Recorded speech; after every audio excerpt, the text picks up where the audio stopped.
గత వీడియోలో మనం యూక్లిడ్ యొక్క మొదటి 3 స్వీకృతాల గురించి తెలుసుకున్నాం కదా.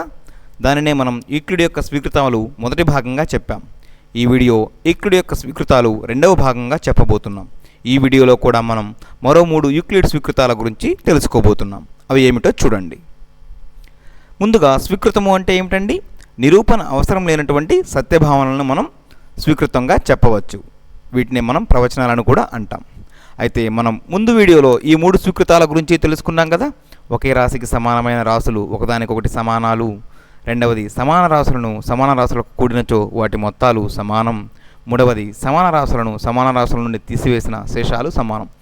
ఈ 3 స్వీకృతాల గురించి మనం ముందు వీడియోలో తెలుసుకుని ఉన్నాం. తరువాత మిగిలిన 3 స్వీకృతాల గురించి తెలుసుకుందాం. ఈ 3 చూడండి. మొదటగా 4వ దానితో మనం మొదలు పెడదాం ఒక చిన్న కృత్యం ద్వారా. ఇది ఒక త్రిభుజం తెలుసు కదా. మరొక త్రిభుజం ఇలా తీసుకున్నాను. అయితే ఈ 2 త్రిభుజాలు ఎలా ఉన్నాయి అంటే ఇలా ఉన్నాయి. ఒకదానితో ఒకటి పూర్తిగా ఏకీభవిస్తున్నాయి కోణాల దృష్ట్యా మరియు భుజాల పొడవుల దృష్ట్యా. అంటే ఇలా 2 పూర్తిగా ఏకీభవించినప్పుడు మనం ఎలా చెప్పవచ్చు? ఆ 2 త్రిభుజాలు సర్వసమానమని చెప్పవచ్చా? ఎందుకని? కోణాల దృష్ట్యా మరియు భుజాల పొడవుల దృష్ట్యా ఆ 2 ఒకదానితో ఒకటి పూర్తిగా ఏకీభవించాయి కదా. అటువంటి సందర్భంలో మనం ఆ 2 త్రిభుజాలు పరస్పరం సర్వసమానం అని చెప్తాం, అవునా? అలా కాకుండా మరొక విధంగా చూడండి. ఇది ఒక రేఖ 1, ఇది మరొక రేఖ 2, చివరగా మరొక రేఖ 3. ఇక్కడ చూడండి, ఈ 3 పరస్పరం సమానం అయ్యాయో లేవో చూడండి. ముందుగా ఈ 2 రేఖలను గమనించండి. కోణం దృష్ట్యా పొడవు దృష్ట్యా ఈ 2 పరస్పరం సమానంగా ఉన్నాయి, అవునా? అంటే మొదటి రేఖ ఎలా ఉందో రెండవ రేఖ కూడా అలానే ఉంది, కోణం దృష్ట్యా పొడవు దృష్ట్యా. అయితే 3వ రేఖను గమనించి చూడండి. ఈ 3వ రేఖ మొదటి 2 రేఖలతో పోల్చినప్పుడు కాస్త భిన్నంగా ఉంది. పొడవు ఎలా ఉందో తెలియదు, కానీ ఖచ్చితంగా కోణం మాత్రం భిన్నంగా ఉంది, అవునా? అంటే మరొక రకంగా చెప్పాలంటే ఇలా చెప్పవచ్చా? మొదటి 2 రేఖలు ఒకదానితో ఒకటి సంపూర్ణంగా ఏకీభవించాయి, ఈ రేఖ మాత్రం ఏకీభవించలేదు, అవును కదా. ఇలా అంతిమంగా నేను ఇలా చెప్పదలుచుకున్నాను. రేఖ 1 మరియు రేఖ 2 పరస్పరం సమానం, కానీ రేఖ 3తో సమానం కాదు, అవునా? అలా ఉన్నప్పుడు యూక్లిడ్ యొక్క స్వీకృతం ఏం చెబుతుంది అంటే ఒకదానితో ఒకటి ఏకీభవించే వస్తువులు పరస్పరం సమానాలు అని చెబుతుంది యూక్లిడ్ యొక్క 4వ స్వీకృతం. అయితే ఇక్కడ వస్తువులు అంటే అర్థం ఏమిటంటే జ్యామితీయ ఆకారాలు. అలా కాకుండా ఉండే ఒక ఉదాహరణ చూడండి. అంటే జ్యామితీయ ఆకారాలు కాకుండా మరే వస్తువులు ఉంటాయి? ఎందుకు పరస్పరం సమానం కావో? ఒకేలా ఉంటే ఏకీభవించినా కూడా. ఉదాహరణకు ఇది ఒక మనిషి బొమ్మ లేదా మనిషి యొక్క ఆకారం అనుకుందాం. మగ మనిషి, ఇది ఆడ మనిషి, అవునా? చిత్రంగా ఉన్నాయి. అయితే వాస్తవంగా కూడా అలా ఉన్నారనుకుందాం. ఒక మగ మనిషి, ఒక ఆడ మనిషి. వీరిద్దరి యొక్క పొడవు మరియు బరువులు సమానంగా ఉన్నంత మాత్రాన వీరిద్దరూ పరస్పరం సమానం అవుతారా అండి? ఖచ్చితంగా అవరు. ఎందుకని?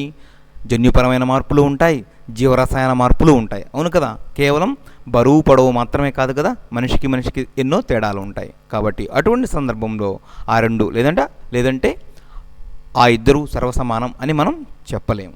ఇది యూక్లిడ్ యొక్క 4వ స్వీకృతం. తరువాత మనం యూక్లిడ్ యొక్క 5వ స్వీకృతం గురించి తెలుసుకుందాం. ఇప్పుడు ఈ 5వ స్వీకృతం ఏం చెప్తుంది? సమాన రాశుల రెట్టింపు సమానం. ముందుగా ఒక చిన్న రేఖాఖండం ఇలా తీసుకుందాం.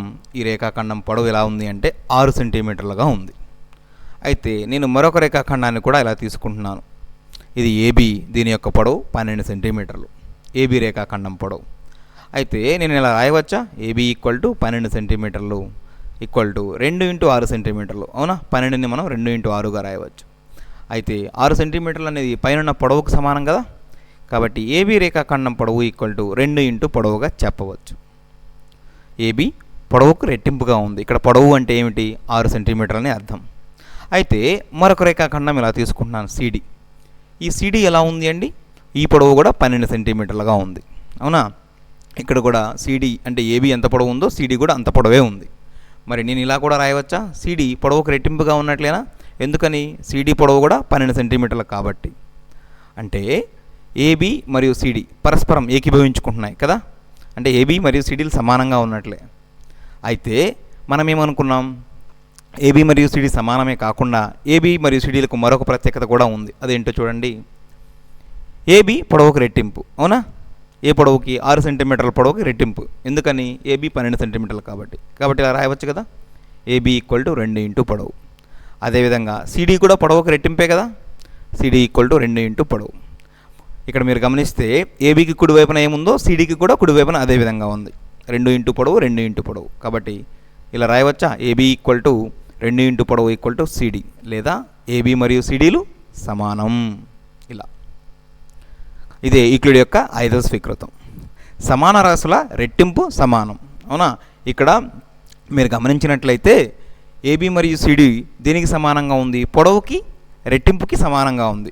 ఏబీ కూడా పొడవు ఇంటూ 2, సిడి కూడా పొడవు ఇంటూ 2 లేదా 2 ఇంటూ పొడవు. ఇక్కడ పొడవుకి 2 భాగాలు చేసినప్పుడు ఏబీకి సమానమైంది, సిడికి కూడా సమానమైంది. కాబట్టి ఏబీ మరియు సిడి సమానమయ్యాయి. అదే యూక్లిడ్ యొక్క 5వ స్వీకృతం, సమాన రాశుల రెట్టింపు సమానం. తరువాత 6వ స్వీకృతం గురించి తెలుసుకుందాం. 6వ స్వీకృతం ఏం చెప్తుంది, సమాన రాశుల సగాలు సమానం. ఈసారి సమాన రాశులు తీసుకొని సగం చేస్తే కూడా అవి సమానమని మనం చెప్పబోతున్నాం. చూడండి, ఇది ఒక రేఖాఖండము, పొడవు 6 సెంటీమీటర్లు ఉంది. అయితే నేను మరొక రేఖాఖండం తీసుకున్నాను, దీనికి పేరు ఏబీ పెట్టాను. దీని యొక్క పొడవు 3 సెంటీమీటర్లుగా ఉంది. ఏబీ పొడవు 6 సెంటీమీటర్ల సగభాగం ఉంది, అవునా కాదా? ఎందుకని, పొడవు 6 సెంటీమీటర్లు కాబట్టి ఏబీ 3 సెంటీమీటర్లు కాబట్టి ఏబీ పొడవులో సగభాగం. అంటే మరొక రకంగా ఇలా రాయవచ్చా, ఏబీ ఈక్వల్ టు 1/2 ఇంటూ పొడవు. అదేవిధంగా ఈ రేఖాఖండము సిడి 3 సెంటీమీటర్ల పొడవు తీసుకున్నాను. ఇప్పుడు సిడి కూడా పొడవులో సగభాగం ఉన్నట్లే కదా, కాబట్టి సిడి ఈక్వల్ టు 1/2 ఇంటూ పొడవు. అంటే ఎలా ఉన్నాయి, ఏబీ మరియు సిడీలు 2 సమానం, ఎంతలో, పొడవులో సగభాగంగా ఉండే 3 సెంటీమీటర్లతో సమానం. కాబట్టి ఏబీ ఈక్వల్ టు 1/2 ఇంటూ పొడవు ఈక్వల్ టు సిడి, అంటే ఏబీ ఈక్వల్ టు సిడి. ఇక్కడ పొడవుతో సగభాగం, పొడవులో సగభాగం ఉన్న ఏబీ అదేవిధంగా పొడవులో సగభాగం ఉన్న సిడి పరస్పరం సమానమయ్యాయి. అంటే పొడవులో సగభాగం ఉన్నాయి 2 కూడా, ఏబీ మరియు సిడీలు. ఇదే యూక్లిడ్ యొక్క 6వ స్వీకృతం, సమాన రాశుల సగం సమానం. ఎలాగైతే ముందు స్వీకృతంలో సమాన రాశుల రెట్టింపు సమానమని తీసుకున్నామో అదేవిధంగా సమాన రాశుల సగం కూడా సమానం అవుతుంది. ఇదే కదా మొత్తం యూక్లిడ్ యొక్క 6 స్వీకృతాలు మనం ఈ వీడియోలో తెలుసుకున్నాం. ఈ వీడియోలో 3 తెలుసుకున్నాం, ముందు వీడియోలో మరో 3 తెలుసుకున్నాం. మొత్తంగా యూక్లిడ్ యొక్క 6 స్వీకృతాల గురించి మనం 2 భాగాలలో తెలుసుకున్నాం.